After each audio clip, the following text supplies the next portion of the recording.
Bendecidos días tengan todos ustedes. Vamos a pedirle al Espíritu Santo que nos ilumine para poder captar el mensaje de este día y llevarlo a la práctica. Pues este evangelio es muy cortito y nos dice muchas cosas. Y dice así, que Jesús les dijo, ¿a qué se parecerá el reino de Dios? ¿Con quién lo compararé? Y dice, lo compararé con una semilla de mostaza que es muy pequeñita. Y el hombre lo puso en un campo y esa semilla creció, fue un arbusto, hasta los pájaros hicieron nido en ellas. Y también les dice otra parábola, el reino de Dios se parece a una levadura que puso una mujer en 3 medidas de harina y la dejó ahí y rindió mucho. ¿Qué nos quiere decir eso? El reino de Dios, ¿qué es a nosotros?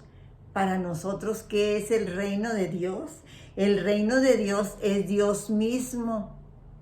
Y dice que no se instala el reino de Dios en nosotros de la noche a la mañana, como el agricultor de la semilla de mostaza, la siembra, la riega, la cultiva, era una semillita muy pequeña y creció un arbusto donde donde los pájaros hacían sus nidos.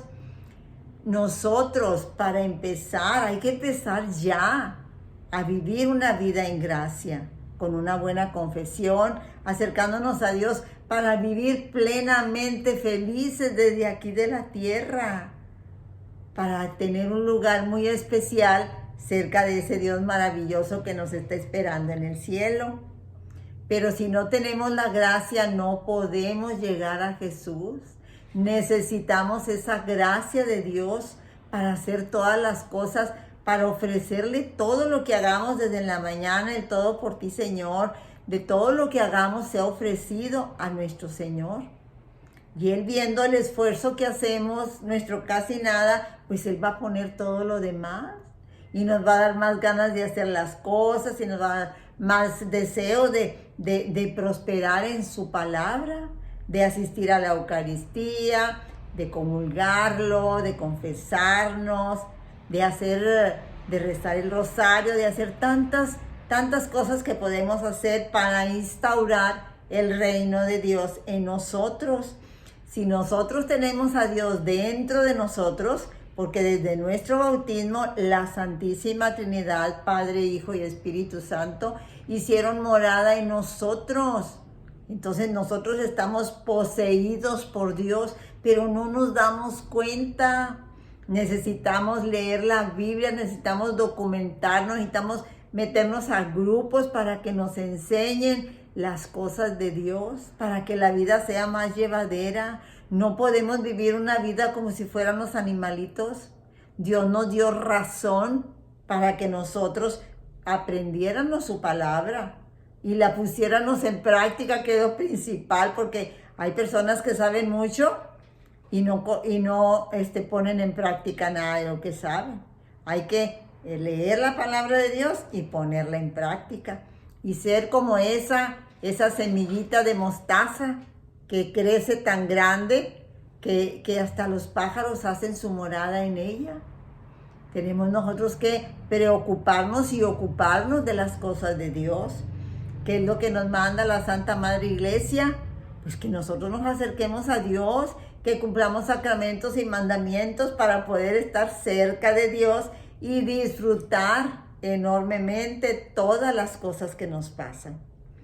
Pero tenemos que empezar de a poquito y sentir y actuar como Dios manda. Cuentan por ahí que había en un auditorio muy grande, estaba un poeta recitando unos poemas hermosísimos.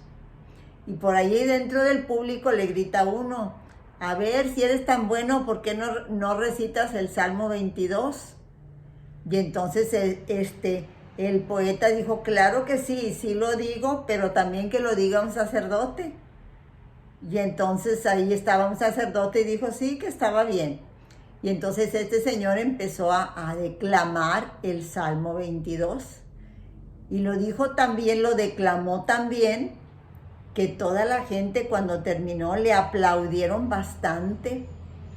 Y estaba el Señor bien contento, bien satisfecho de que lo había declamado muy bien. Y dijeron, ahora que pase el sacerdote. Y entonces pasa el sacerdote y empieza a decir el Salmo 22. El Señor es mi pastor, nada me faltará, en verdes praderas, y que todo lo que sigue del Salmo 22, y lo recita con aquel sentimiento y con aquel entusiasmo, y con que se quedaron todos callados cuando terminó, nadie aplaudía. Y de repente se le empezaron a salir las lágrimas a las personas de la emoción que sintieron cuando el sacerdote dijo el Salmo 22. Lo que pasa que el orador se sabía el Salmo y el sacerdote sabía al autor, al pastor, al autor del Salmo, él lo conocía. Y el otro nada más se sabía el Salmo, pero no lo sintió tanto como lo sintió el sacerdote. Porque a veces hay artistas que dicen mentiras como si fueran verdades. Y hay sacerdotes que dicen verdades como si fueran mentiras.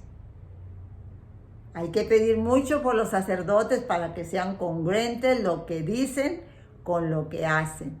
Hermanas y hermanos, que tengan un maravilloso día. Dios los bendiga.